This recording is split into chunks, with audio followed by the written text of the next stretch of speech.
All right. Thank you for coming back to Shooting It Straight for the second half of Revolver Shite in our Revolver series. In the first half, we looked at topics involving end shake, cylinder slop. We discussed flash gap or barrel to cylinder gap, BC gap, and we left off at checking cylinder rotation. So today I thought we'd pick right back up with that topic and look at the ejector rod, checking the ejector rod. All right. Now, if your cylinder rotation feels sticky, or it drags, or it feels like it wants to stop or hesitate during this rotation, the culprit could be, one of the culprits at least, could be a bent or warped ejector rod. A bent ejector rod can result from improperly ejecting the spent cases by slapping the end of the rod with the palm too forcefully, all right, too hard upon ejecting the spent brass, especially if that's done at any type of an angle. Now, listen closely here. It's important that you understand what it is that I'm saying. Palm slapping that ejector rod is an acceptable practice, especially concerning snub-nose revolvers. I'm not saying it shouldn't be done, but I am saying that if it's done too forcefully or at an angle, it could misalign that rod, and that cannot be disputed. It's happened plenty of times. Now, just speaking personally, I've never really needed to do a palm slap type of ejection on my ejector rod on a duty size revolver to dump my empties out. I was trained to sharply hold it like this, okay, pinky there. I was taught to very sharply push the extractor rod with my thumb of the non-shooting hand, muzzle up so that gravity can help, very quickly several times, while at the same time retrieving my speed loader for that reload, right? So several quick sharp hits like that with the thumb is what I was trained to do. And I've never had a single problem doing it that way as long as I was using quality ammo. I have had case swelling issues with some of that cheap aluminum case ammo that did cause some extraction problems.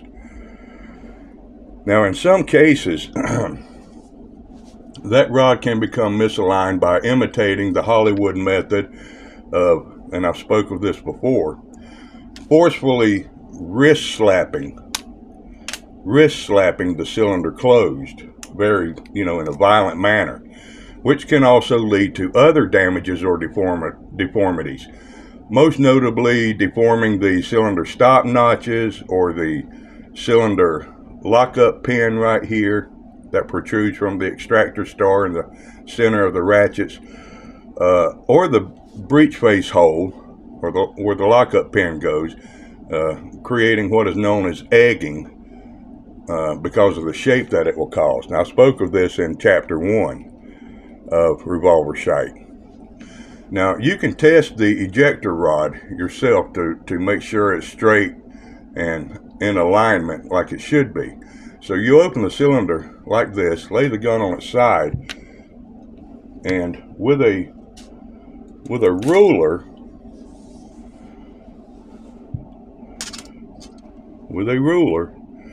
look down on top of it and rotate your cylinder. Now, you will see a little bit of wobble, or some people call it run out, and a little bit of that is acceptable. But if you see more than 1/16 of an inch of this wobble on both sides of that rod, it needs to be straightened out. And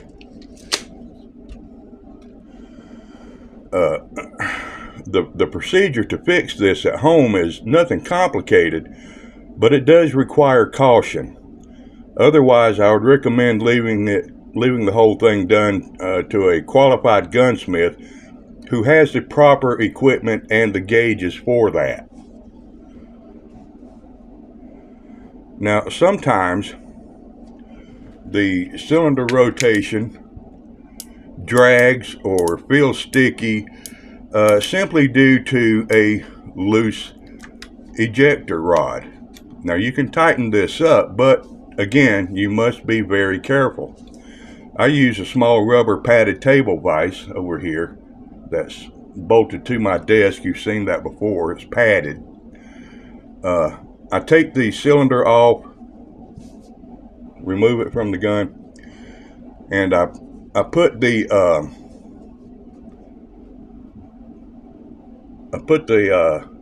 rod in the padded vise and turn the cylinder to tighten it. Now you can also, if you don't have a vise, you can also use pliers right here on the knurling. But if you're going to do that, number one, don't apply a whole lot of pressure, because depending on how your cylinder, your ejector rod is made, if it's hollow, you could wind up crushing that. But if it's solid, such as mine is, either way, you want to put some sort of a leather or pad on the teeth of these pliers, because what you don't want to do is mess up your knurling. And if you don't have that leather padding, you will mess that up. Okay. Now,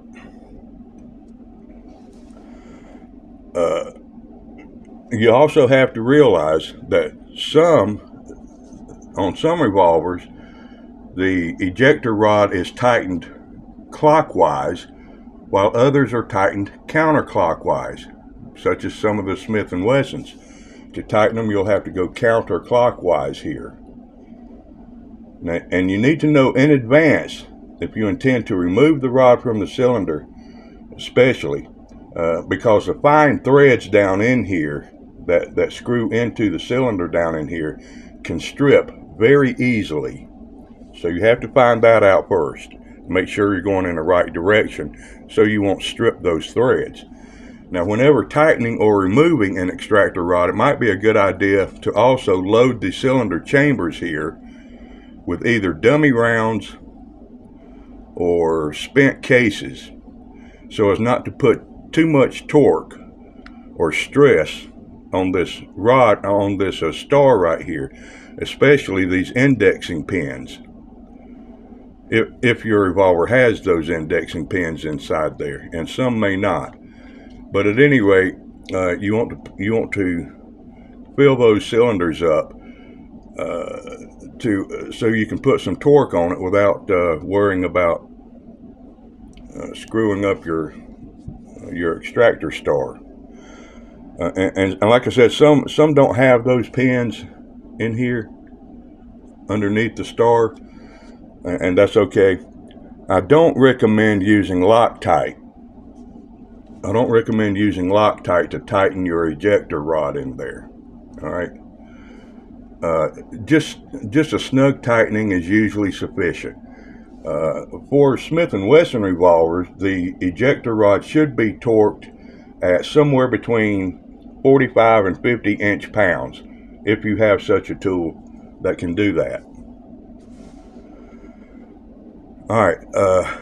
Hesitancy or drag of cylinder rotation can also very often be a result of excessive fouling, particularly on the forcing cone here and the gas ring of the cylinder.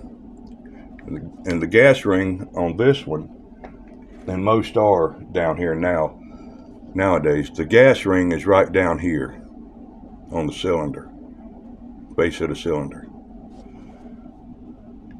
and it's right below that forcing cone. Okay, so you know, try cleaning that out. Or it could be you may have burrs on the inside of your yoke tube down in here. When you take this off, you may have burrs inside of there, which need to be hit with a yoke reamer. If cylinders swing out as rough or somewhat hesitant, you may have debris in the frame where the yoke shaft rests. Now, let's check the timing here. Proper timing is the function of a revolver that is critical. Improper timing means that the cylinder's action is slightly off. It's not rotating right. And the charge holes may no longer properly align with the barrel because the cylinder may not be rotating all the way into a locked position at the time of firing. So it may be offset a little bit. Now that can lead to further problems and can actually pose a danger in some cases. It can also reduce accuracy, it can cause light primer strikes, and develop into major malfunctions. Now this is a new revolver, so improper timing is rarely an issue on new ones, but however some older ones used revolvers may indeed have improper timing, and for a number of reasons. And here's just a couple of things, or a couple of signs to look for. If you notice any changes to the feel of your revolver while you're shooting it, check the timing. If you notice an increase of lead or copper spray jacket coming from the flash gap on either side or both sides, especially shards or chunks, check the timing. Examine your spent brass if you encounter light primer hits. If you see off-center primer strikes, check the timing. All right. Now, in both single and double action modes, the cylinder lock, right here, the cylinder lock should pop up. It's spring-loaded here. All right. It should pop up from the bottom of the frame and fit snugly into the machined notches here, and hold the cylinder in place before the hammer reaches the full cock position, and it should lock it there until after the hammer falls.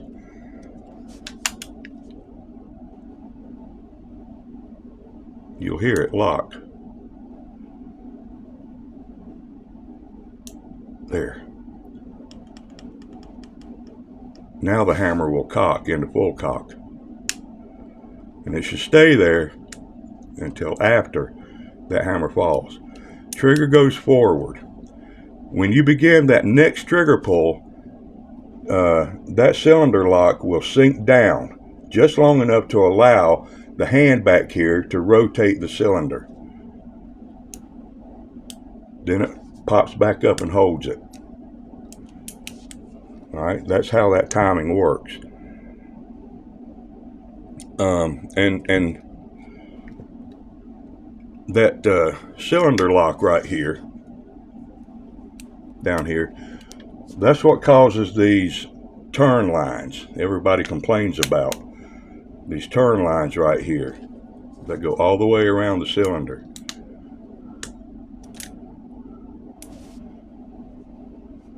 See those turn lines? More noticeable on blued guns, and they look like scratches, but that's going to happen. There's nothing you can do to alleviate that. Now, if the machine cylinder notches become deformed or develop notch tears, you can have timing problems. Timing problems can also develop from worn or deformed rotation ratchets back here, a damaged or deformed hand that turns the ratchets, and or a damaged cylinder lock down here. You know, perhaps it's as simple as a fatigued cylinder stop spring, the spring down here. It could be something as simple as that, easy to replace. Generally, all of those things are easily corrected. Now, I believe that Colt revolvers, what I showed you on the timing, Colt revolvers work a bit different here. The cylinder will not necessarily lock into place until it reaches the full cock mode. Then it will lock in place. I think that's how it goes. I'm not very familiar with Colt revolvers, but I believe that's how it goes. At any rate, with most revolvers, the cylinder should remain locked in place after the hammer falls and until a subsequent trigger pull begins. Okay? All right, I just wanted to make this short. I'm going to move on later to several other videos. I got an update video to give you about the TSOS B45. I'll get that out soon. Okay, but I think that about does it for Chapter 2 of Revolver Shite here in our Revolver series. I hope you found some value in it. So thanks for watching. I'm Antonius, and I'll see you on the next Shooting It Straight. Until then, ciao.